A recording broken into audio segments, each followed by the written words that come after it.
ఇప్పుడు 2 స్పూన్లు కారం వేసుకోండి. కారం కూడా మీ రుచికి తగిన విధంగా వేసుకోండి.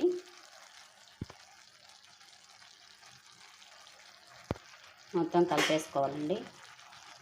ఇవి మనం మసాలాలు మొత్తం వేసుకొని ఒకేసారి కలుపుకోవాలండి, లేదంటే ముక్కలు విరిగిపోతాయి. కలిపేసుకున్న తర్వాత ఒక మూత పెట్టేసేయండి. ఒక 1 మినిట్ అలా ఉంచేసేయండి.